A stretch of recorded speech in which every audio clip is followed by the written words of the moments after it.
I know that a lot of us Muslims, we believe that it was journey in a dream, and some believe that it was a physical journey.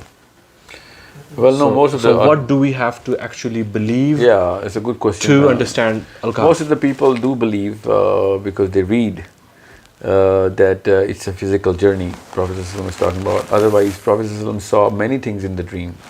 He saw Ibrahim alayhi salam's dream. He saw, the hell and heaven in his dream, and he saw, there's so many dreams I can only even go. Most of the Muslims know about so many dreams of the Prophet ﷺ. If this was also a dream, then the Arabs wouldn't have a problem.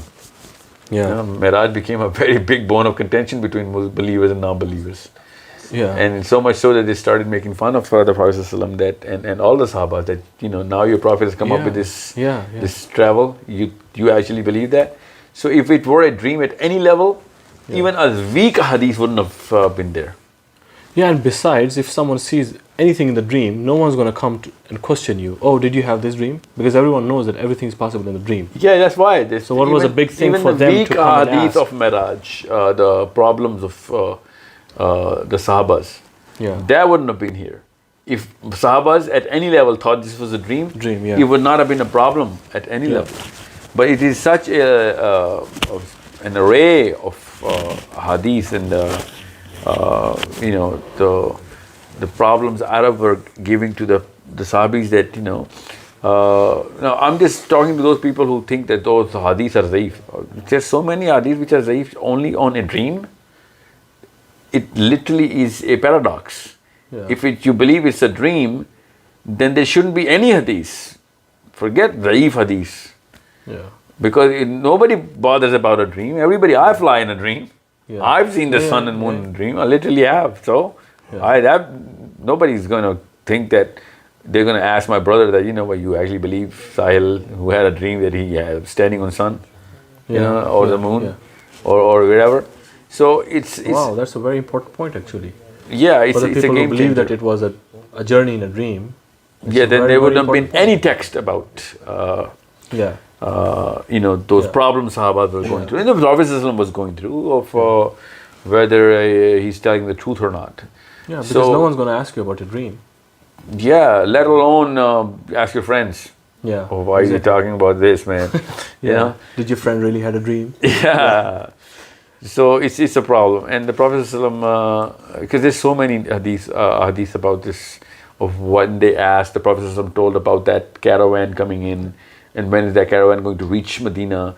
The Prophet ﷺ talked about Baitul Muqaddas at that time, and he was shown the whole masjid and the whole structure in front of him, and so on. And Abu Bakr Siddiq getting the title of Abu Bakr Siddiq. Where else do you think people who think Miraj was a dream?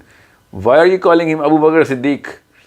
Just call him Abu Bakr, because that's how he got. We know him. We know him as Siddiq because of the Miraj physical testimony of the Prophet ﷺ journey. Otherwise, whoever believes the Prophet ﷺ saw it in a dream, this first Khalifa is called Abu Bakr only. Okay? Wow. Because Siddiq is the word given. Otherwise, what do you think? Why was he called Siddiq? That's a question. A burden of proof is on you then. And there's so many things about why Miraj is a physical journey. Wow. I mean, it's everywhere. I mean, so... that's a very strong, logical argument. Wow. Yeah, so plus the word roya, which they think is the word of the dream, is a very recent entry in the Muslim psychology, that roya in Bani Israel is the dream. Even the roya in Arabic means to see. You know what I'm saying? When we say roya, roya te halal does not see the moon in the dream. They see it, so it's the same word. I don't know why just roya has to be a dream only. Maybe they just don't know Arabic that much, or maybe they're too biased about whatever scholar came up with his own dream of putting this as a dream. Yeah, or maybe they just can't make sense of this, a physical journey. So they try to find other ways. Somehow to justify I've seen a common pattern that people who think Prophet ﷺ had a dream in the Miraj, somehow they are very pro-science. Somehow it's just a weird anomaly. People who actually believe in science Yeah, They somehow just double back and all of a sudden refute, and it's like, what's wrong with you? You're the first person I expect Yeah. this to be, Yeah. rationally placed. But since science does not really explain an actual man traveling like that, especially not without a jet. Yeah. So maybe Science, that's yeah. why they're too biased about science, and they think that Muslims, I don't know why we just keep on calling them human. Then Muslim psychology is. Why Muslims are not humans? Well, I'm just saying, Muslims are naturally humans. So these people think that we're superstitious, and we came up with this stuff. Then we'll have to. You'll have to prove a lot of things out of your own system as well. Yeah, that's actually kind of very weird that Mirage doesn't make sense to us, but time travel, all the theories, which are not even facts yet. And further proof of why Surah Bani Israel is such an important surah. Because a new dispute has come up with, it's just, most people don't dispute it, so don't worry about it, but people who are going to go through more, in time, they're going to follow a bigger population of those dream believers. I will call them dreamers for now. Yeah, so the dreamer Muslims and the physical movers, time travelers. The time travelers, time travelers and the dreamers. These people are going to grow in population, and this is going to become a little bit of a bone of a contention later on. Let's just say, 2, 3, maybe 4 generations from now. So this is another start of a fitna coming in right now inside our own ranks. So thank God the Dajjal is not a Muslim, because I can name a few who started this dream theory. This is the first deception. But this is not going to be Muslim. So the real question is, why do we want this to be a dream? I mean, that's the real question. That what do we want to gain out of putting this as a dream? Because I know what I gain out of it when I put this as a time travel. Because it sets the psychology of Surah Kahf very, very straight up right there. Okay. And it gives us strength. And that the Prophet ﷺ did go through Miraj as a physical journey. And I know a scholar who actually quoted to me directly a hadith that Prophet ﷺ said, I was between the state of sleeping and being awake. And when I saw 2 people coming in, felt 2 people standing on my shoulders, because he was on the floor. And they were standing up, and then one was Jibreel and one was his companion. And then the journey starts with the dialogue, and who is the third person with us, the second person, this is Muhammad, the Prophet. And then they introduce each other, and then they start walking towards Kaaba, and then the Isra started. And this is what the hadith they use as to build up their case that this was a dream, because he was in the state of not sleeping, not of being awake. You know what I'm saying? Yeah. So if it said sleeping, then you have a case. We'll talk about the health of the hadith then. Yeah. But it doesn't even say sleeping. Yeah. It denies sleeping. Yeah. So you'll have to really, really come up with something better. Because the rest of the whole Arabs didn't think that he was asleep. The Sahabas didn't think he was asleep. He had to give proofs of how physical it was. I guess he was even asked questions regarding. Well, you can describe everything. Well, in their defense, the dreamer's defense, you can still ask a prophet if he was dreaming, because he claimed to be a. But then there was like a caravan passing by at the same time. No, he but traveled. Let's just say I'm a guy who believes that this happened in the dream. Okay. Then I can still ask you this question, because you claim to be a prophet. Yeah. So tell us, because your dream is supposed to be true dreams. Weaker argument, Yeah. So, but still, since Arabs ridiculed the Prophet ﷺ, and Abu Bakr Siddiq, testified. So this actually goes to show really clearly that Arabs were not told that this was a dream. Okay, so we're moving to Surah Kahf now. Yeah, so, let's just from Bani Surah Isra wal Miraj, we believe that it was a physical ascension. No, we're not moving to Surah Kahf. We're actually going to stay on Surah Bani Israel, because there's so many things, and I'm going to drag you this. started time travel, That's Surah it's not Isra wal Miraj. Because. Sahil, I'm sorry to interrupt you here. There's a story about a caravan which Rasulullah saw during his journey to Jerusalem from Makkah.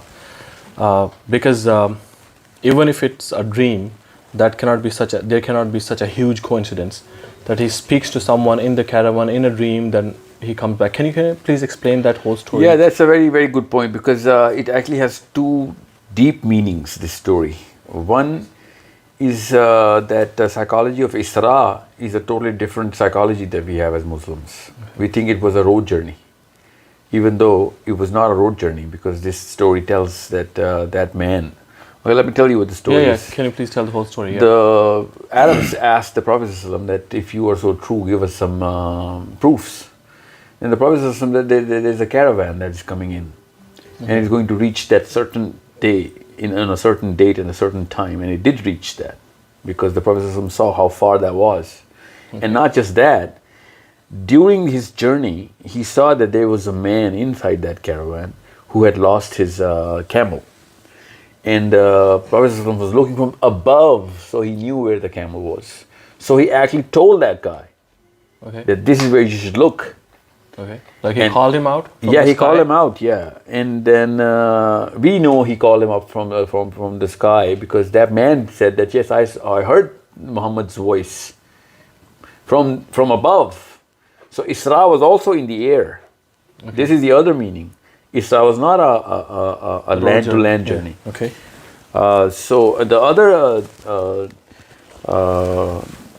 thing about this Isra was the Prophet ﷺ said that I saw my brother Musa's grave, and he was praying in his grave, and I know where that grave is during that journey of Isra.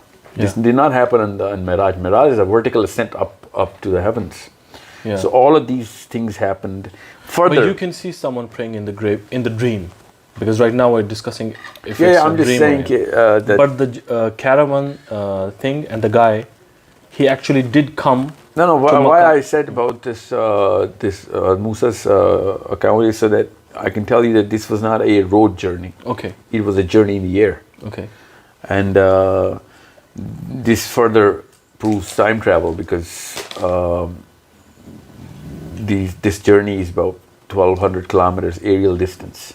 Okay. So this cannot be done in a matter of a second. Yeah. Or however long it took. So when the Arabs asked for the proofs, that caravan came at the right point and the right time and the right day. And this man was asked, and he said, yes, I did lose my camel, and I did hear the Prophet's voice. Wow. Okay. And so that cannot be in a dream, because you cannot be just saying anything in the dream. And if I see you in my dream and I tell you to do something, you're not just going to come to my home next day and say, I heard you say that. Yeah. So again, that's a secondary proof. The primary proof itself is Arabs asking for the proof. Yeah. You know what I'm saying? Whatever he gave as proof is secondary in this argument. Okay. So again, for people who really are looking into this sort of confusion, this literally nails it, that this is not a journey in the dream. Okay, so from Bani Israel, what we have to learn is the time travel. Yes? Before we move on to Surah Al-Kahf. Not just the time travel, but the technology of time travel. Okay. Because these are two different sorts of technologies that were used. Okay. Can you please explain? The Isra was done. What do you mean by technology? Technology, it's a technical it's like term. A mythical story. No, it's not. I'll tell you why. But we just believe it because we're Muslims. We just don't. Well, I don't want to use the word just, because that just lowers the psychology. We just believe it means that's how most of the Muslims do, actually. Well, I'll tell you. That's why we can never justify it. We can never argue about it. We just say, it's a matter of our faith. He did travel and... Yeah, but it shouldn't be said in an inferior psychological way. Yeah. It should be a very superior thing. Mm-hmm. Because Newton didn't say, hey, you know what, I just believe that there's gravity. No, he said it is gravity. Yeah. You know what I'm saying? But that's very unfortunate that that's the level of... Yeah, that's exactly why I'm saying Surah Bani Israel is so important, because that's the Newtonian belief that we have to put in time travel. Okay. Einsteinian belief that we have to put inside time travel. Way more than him, actually. He was theorizing it. We actually have proof. Yeah. You know what I'm saying? So we don't just believe it. We actually believe that this is the only thing which is true. When a scientist says, hey, you know what? Einstein is proven wrong. We don't care. We don't believe it because Einstein said it. We believe because Muhammad bin Abdullah Sallallahu Alaihi Wasallam said it.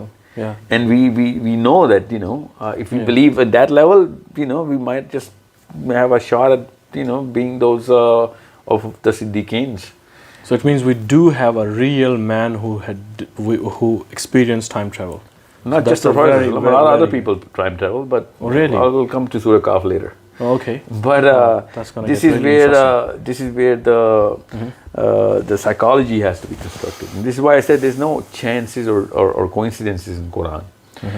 The concept of time travel, concept of angels taking Prophet ﷺ, in a linear direction from Kaaba to Baitul Laham, where the Dome of the Rock, Yeah. where the ascension did take place. This is something which is Surah Bani Israel, it's not Surah Kahf. So when we understand this, and then we go to Surah Kahf, then we come to Surah Kahf really well prepared as to how to look at Surah Kahf altogether. In different chapters, you see that unless you know what all of this is all about, you won't be able to put Ashab Kahf's time travel and Zulkarnain's journey, because Zulkarnain travels through the Isra this first part of Miraj is, which is Isra. Okay. So because Miraj is a key word which is in the Quran, and the travel of the angels through certain pathways is called Miraj or Ma'arij in plural. So even the time lapse and the time difference is also told by Allah subhanahu wa ta'ala in Surah Ma'arij as to how angels travel about in the universe, and how their one day equals to X amount of years in our planet. So Ma'arij and Miraj is a totally different concept. This is why Bani Israel, Ma'arij. Ma'arij is the plural of Miraj. Okay. Miraj means ascension, and Yeah. Ma'arij means ascensions. The ways of ascension. Okay, ways of, like, you can say portals. Yeah, literally portals. These are different Okay. portals all used by the angels as per Surah Ma'arij.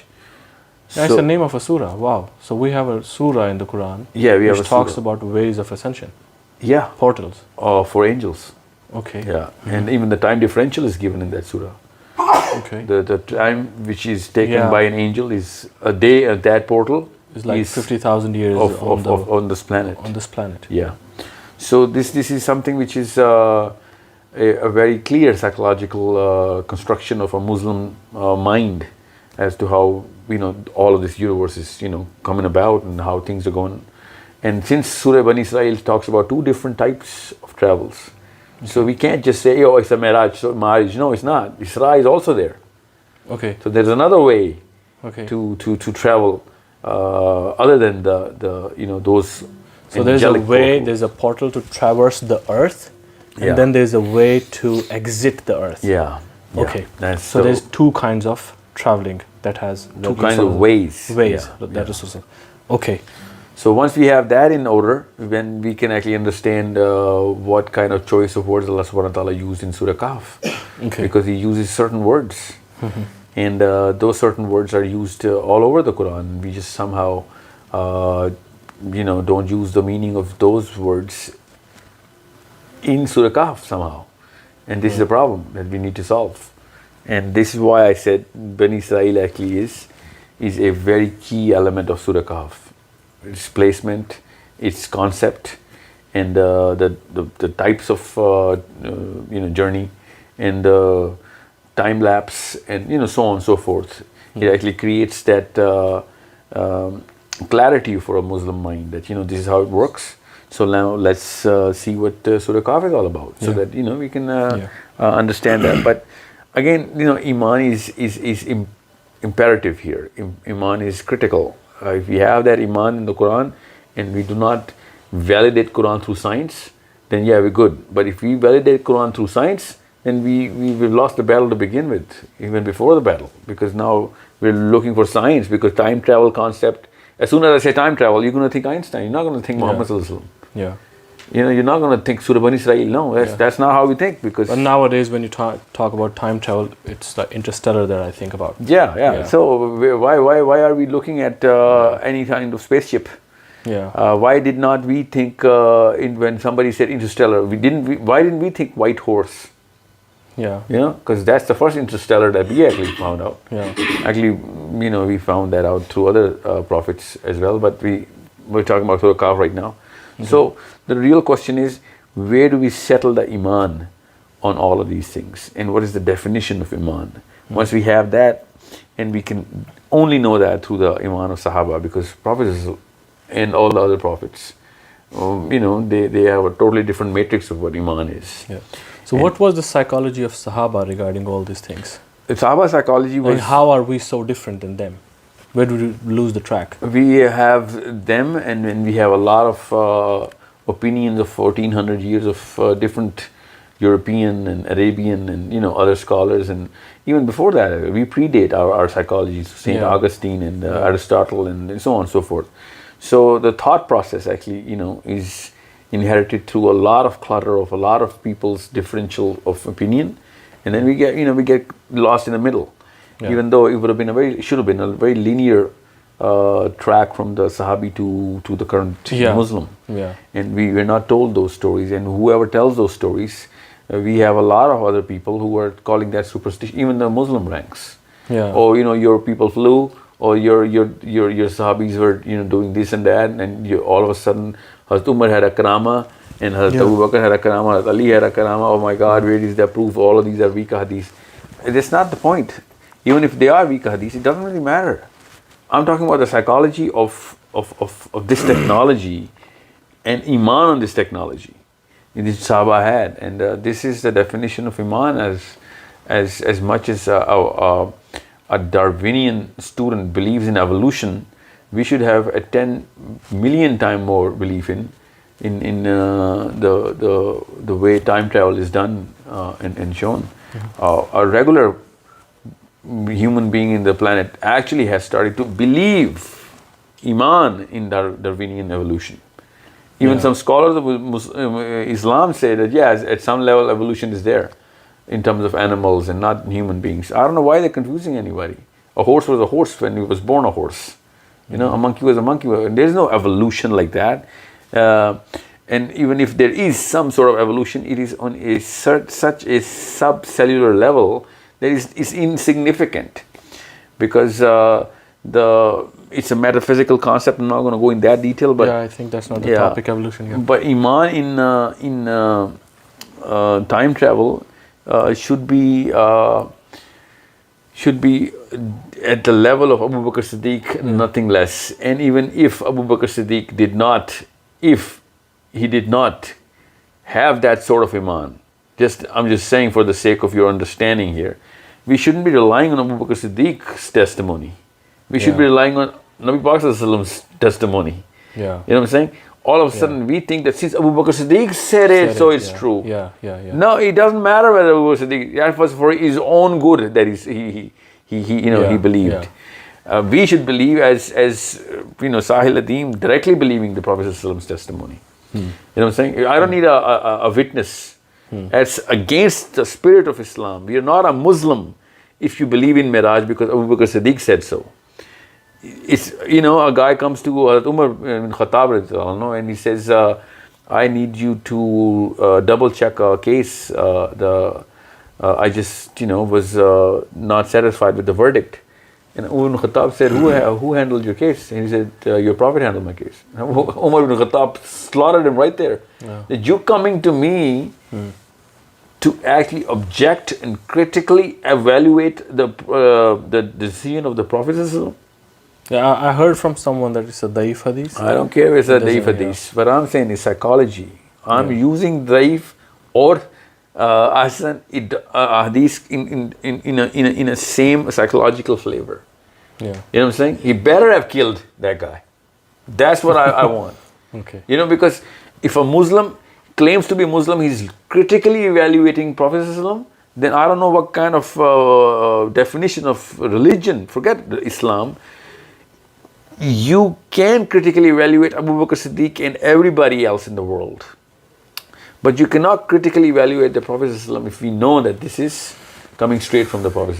I think there are more stories of Sahaba. I will tell you this kind of psychology. But what I'm saying is, this is the finest example that I can think of. If it were not a daif, if it was a daif hadith, which of course it is, I think this is the best hadith for knowing how iman should be. Yeah. You know what I'm saying? Let's just say, forget about this. These are two sahabis. My father says something, and my neighbor comes in and he says, "You know what? Your father is not a right man. I should be doing everything I can." You know, which I do. And how dare you think this or that about my father? Because I have that iman in my father. You know what I'm saying? Yeah. It's not just an emotional concept. Yeah. It is a very rational concept as well. Otherwise, my family structure is going to break. Yeah. If I start critically evaluating everything my father is doing. Yeah. An argument can be given here that what if your father really is wrong? Yeah. But we can't give that argument regarding Rasulullah sallallahu alaihi wasallam. No, what I'm not talking about Prophet ﷺ here. I'm talking about the psychology of iman here. Okay, the psychology of iman has to be really, really crisp. It is not something which is to be taken lightly. If the Prophet ﷺ is saying something, it is way more real than gravity. If I fall down, I'm going to get hurt. Okay, this is something which. Let me tell you a little story so that you can understand, because this is a real story. The Prophet ﷺ was coming into a caravan in which he looked at a horse which he really liked, and he wanted to buy that horse, but he did not have the money at that time. He said, "I'm going to pay you when we reach home," which is Medina. So they made a deal, and the deal was done. Okay, deal is closed. The horse is yours as soon as you pay me up. But as soon as the caravan hit Medina, everybody came looking for that horse. Look at this horse. And everybody, wanted to pay big money for it. As soon as he got more money offer, he all of a sudden backed out from the deal. The Prophet said, "Why are you backing off the deal, man? We just had a deal." And he said, "Do you have any witness for this?" So there's the Sahabi, Suhaib, radiallahu anhu. He was just walking by. He's a local in Medina. The Prophet says, "Suhaib, come here, and I want you to bear witness to the deal we had." And this guy, he said, "How can you be bearing witness to something which you didn't see?" Yeah. So Sohaib said, "You're talking about a horse here, buddy? I actually bear witness to heaven. I haven't seen heaven." Wow. So I do bear witness that this deal happened, and I Subhanallah. you have to, Subhanallah. honor this deal. So this is the iman. This is the actual flavor of the iman. This is why I said this. These are the construction of psychology that the Sahabas had. Subhanallah. This is something which is so imperative for a Muslim to know. And this is why I said, if you do not know Surah Bani Israel's psychology, then you'll be falling flat on your face in Surah Kahf, thinking, there's nothing about Dajjal in here. How is this surah going to save me from Dajjal? Dajjal is an animal. We have to kill that animal through a weapon. We need to believe in that weapon, that this weapon is going to kill Dajjal. The weapon is Surah Kahf. Yeah, and that weapon is Surah Kahf. But if my belief in Surah Kahf is made in Surah Bani Israel, this is how these three surahs come in together and make up a bullet which is going to shoot Dajjal down. So this is something which is so important to understand, that Bani Israel comes up with the time travel concept and the trajectory and the journeys and the ways. Yeah. And the ascensions and the whole, 9 yards of whatever happened. And then we enter Surah Kahf, and then you'll like, if you have the total iman on how, these ways come about and how these journeys happen. And then when we enter Surah Kahf, all of a sudden, things fall way easier in the right places than if you just start Surah Kahf cold. Okay. Subhanallah. So it's about the first 10 verses of the Surah Kahf. Okay. Surah Kahf actually starts, let's just start with the name now. Yeah. Okay. Technically speaking, this surah should have been called Zulkarnain. That's Okay. You're making a big claim. Yeah. Well, no, I'm just giving you a pattern of the Quran. Okay. Any subject that is discussed the most is determined as the as the title. Surah Luqman is by Surah Luqman's accounts and everything, and so on and so forth. Zulkarnain is discussed in such great detail that it wouldn't have been such a big surprise if we call it Surah Zulkarnain. Okay. But there's a reason why Surah Kahf is Surah Kahf. You have to understand that. And Surah Bani Israel is building up that concept. Okay. Because there's something